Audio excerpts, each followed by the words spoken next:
All right, we'll start here with part D, an introduction stating the question of interest, giving background information, and explaining how knowing the answer to the question could impact a person.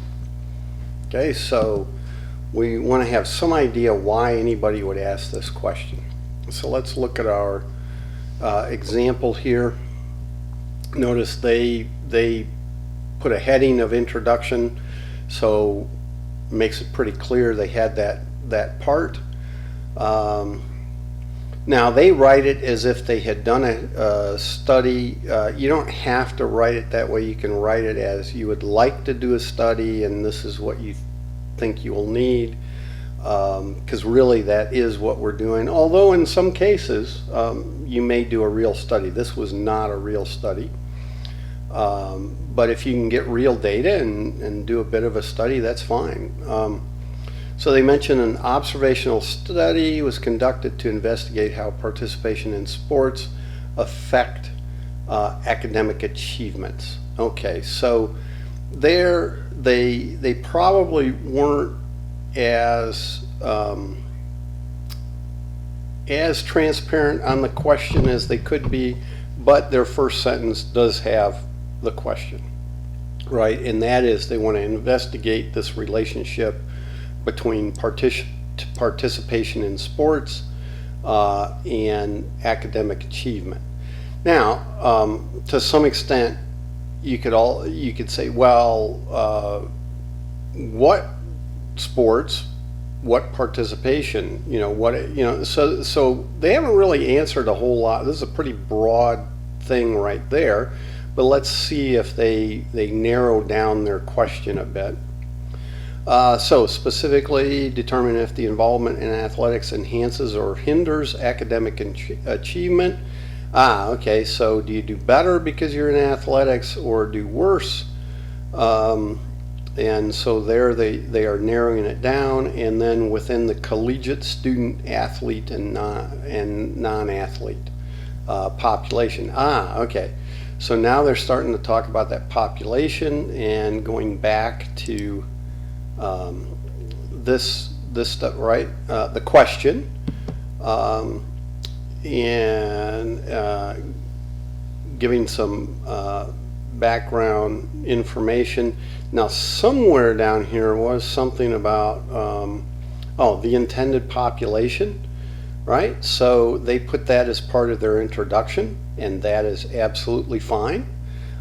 You could do some sort of introduction and then have a section just on the population, but nonetheless they have that there. So they've actually kind of hit D and E, so I guess that's what we'll call this is maybe D and E, because they mention that population right away.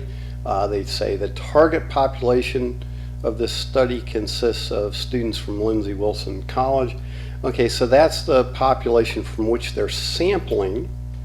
Now the question becomes later, can they expand what they learn here to other populations? Well, that's a good question, but for now they're telling us right away they're limiting things to the Lindsey Wilson College, and now they are talking about grade point average was utilized to measure the academic achievement. Seems reasonable.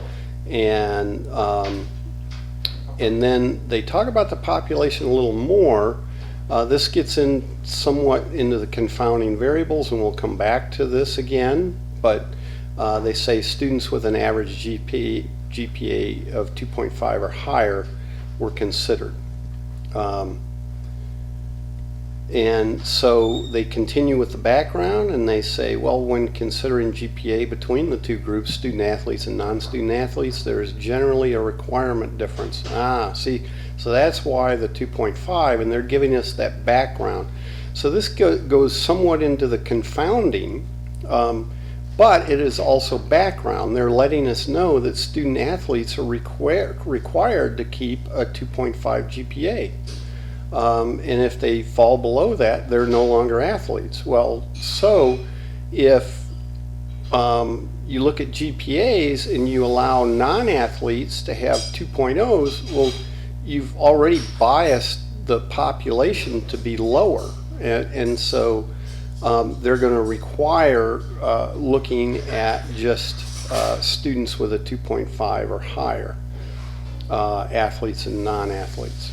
Okay, so that's what they're talking about here. And notice, you know, they take, they mention it up here in this last sentence of this paragraph, but then, you know, they take a full paragraph just to talk about that 2.5 and why it's important, and in that background. And so that was a good thing. They weren't, they were more complete. You know, they weren't just glossing over an issue. And you know, in the end, yeah, it's a paragraph. It's only what, 1, 2, 3, 4, 5 sentences. So it's only 5 sentences, but it matters a lot. And by putting that in, they've made things more complete.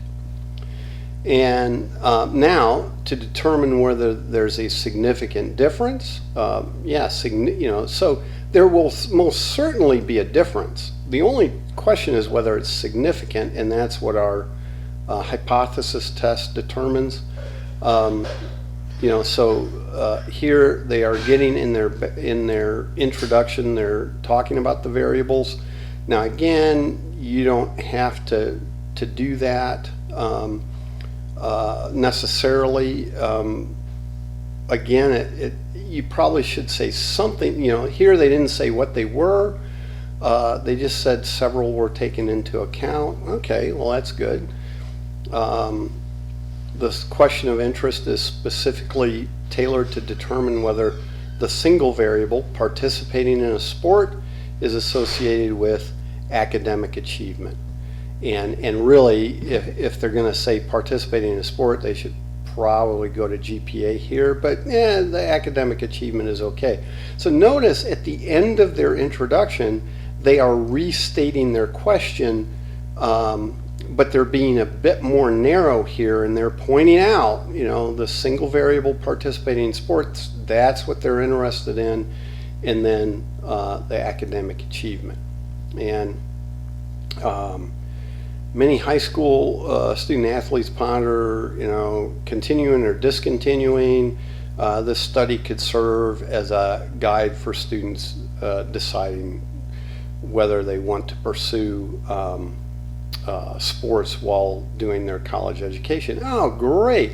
So there, we go back, you know, right at the end, they hit, you know, how knowing an answer to this question could impact a person. Okay, so they've mentioned it right there. So there you go, there's their introduction. I think they did a pretty good job on their introduction. Notice it wasn't that long. It was not quite a page, double spaced, and you know, probably for most of you that might do it, is somewhere along that length. If you just have a single paragraph, no, you probably won't be complete enough on your introduction. If you have 5 pages, well, you probably have too much information. But I would think somewhere in this neighborhood of 1 to 2 pages is probably going to be pretty good for most of you if you are tackling a reasonable question. And so there we go. There's our introduction, and we'll stop this video here.